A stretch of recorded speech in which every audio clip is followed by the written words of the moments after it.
దేవుని నామానికి మహిమ కలుగును గాక. ప్రియ దేవుని బిడ్డలారా, పరిశుద్ధ గ్రంథము నుండి లూకాసు వార్త 10వ అధ్యాయము 40వ వచనములో మార్త విస్తారమైన పని పెట్టుకుంట చేత తొందరపడి అని ఇక్కడ రాయబడింది. ప్రియ దేవుని బిడ్డలారా, మార్త యేసును ప్రేమించింది. ఆమె యేసు కోసం పని చేసింది. అతిథిగా వచ్చిన ప్రభువుకు సేవ చేయాలని మంచి ఉద్దేశంతో ఎంతో శ్రమ పడింది. కానీ ఆ పనిలో అంతగా మునిగిపోయి యేసుతో గడపవలసిన సమయాన్ని కోల్పోయింది. మరోవైపు మరియా యేసు పాదాల దగ్గర కూర్చుని ఆయన మాటలను ఆలకించింది. ఆమె మొదట ప్రభువుకు ప్రాధాన్యత ఇచ్చింది. మార్త సేవను ముఖ్యమని భావించింది. మరియ అయితే దేవుని సన్నిధి ముఖ్యమని భావించింది. ఒకరు యేసు కొరకు పని చేయడంలో దృష్టి పెట్టారు, మరొకరు యేసుతో ఉండడంపై దృష్టి పెట్టారు.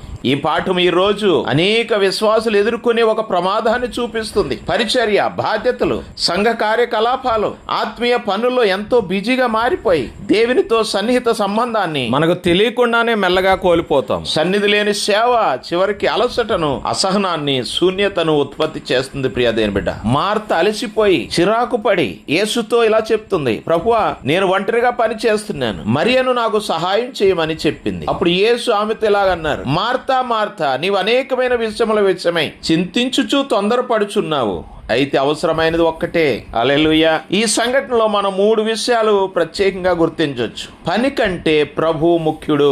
దేవుని కోసం చేసే సేవ గొప్పదే, కానీ దేవునితో ఉండే సహవాసం ఇంకా గొప్పది. ప్రార్థన, వాక్య ధ్యానం లేకుండా చేసే సేవ ఆత్మీయ బలహీనతకు దారితీస్తుంది. రెండవది, మార్త సేవ చేస్తూనే ఆనందంగా లేదు. చింత, అసంతృప్తి ఆమె హృదయాన్ని నింపాయి. మన జీవితంలో కూడా పనులు ఎక్కువైనప్పుడు యేసును మరచిపోతే శాంతి మన జీవితంలో కోల్పోతాం. అందుకే చింత మన ఆనందాన్ని దోచుకుంటుంది. ప్రియులారా, మూడవదిగా మరియా యేసు పాదాల దగ్గర కూర్చోవడానికి ఇష్టపడింది. యేసు దానిని అవసరమైనది ఒక్కటే, మరియా ఉత్తమైన దాన్ని ఏర్పరచుకుంది అంటున్నాడు. హల్లెలూయా. ప్రతిరోజు కొంత సమయం దేవుని సన్నిధిలో గడపడం మన జీవితానికి బలం, జ్ఞానం, సమాధానాన్ని ఇస్తుంది. దేవుని కొరకు పని చేయడంలో అంతగా నిమగ్నమై ఆయనతో సమయం గడపడం మానేయవద్దని ప్రభుపేట మనం చేస్తున్నాను. సేవ కన్నా ముందుగా దేవుని సన్నిధిని కలిగి ఉండుట ముఖ్యము. ఈ రోజులో మనం కూడా మార్తలాగా పనుల్లో బిజీగా ఉండవచ్చు. కుటుంబ బాధ్యతలు, ఉద్యోగం, పరిచర్య, వ్యాపారం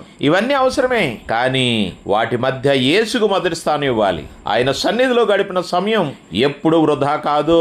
ఒకసారి ఆలోచన చేద్దాం. నేను మార్తలాగా పనుల్లో మునిగిపోయానా, లేక మరియలాగా యేసు పాదాల దగ్గర కూర్చొని ఆయన స్వరాన్ని వింటున్నానా అని ఒకసారి నీవు పరీక్ష చేసుకోవాలని ప్రభుపేట మనం చేస్తున్నాను. దేవునితో వ్యక్తిగత సహవాసం లేకుండా చేసే పరిచర్య నూనె లేని దీపం లాంటిది. ప్రభువా, పనుల కన్నా నీ సన్నిధి ఎక్కువగా ప్రేమించే హృదయాన్ని నాకు దయచేయ్యా. చింతల నుండి నన్ను విడిపించి ప్రతిరోజు నీ పాదాల దగ్గర కూర్చొని నీ మాట వినే కృపను అనుగ్రహించు ప్రభువా అని చిన్న ప్రార్థన చేసి ప్రభు కృపలో ముందుకు సాగాలని ప్రభుపేట దేవుని సేవకుడిగా తెలియజేస్తున్నాను. శాశ్వతని కృప మీకు ఎల్లప్పుడూ తోడైండి నడిపించును గాక. ఆమెన్.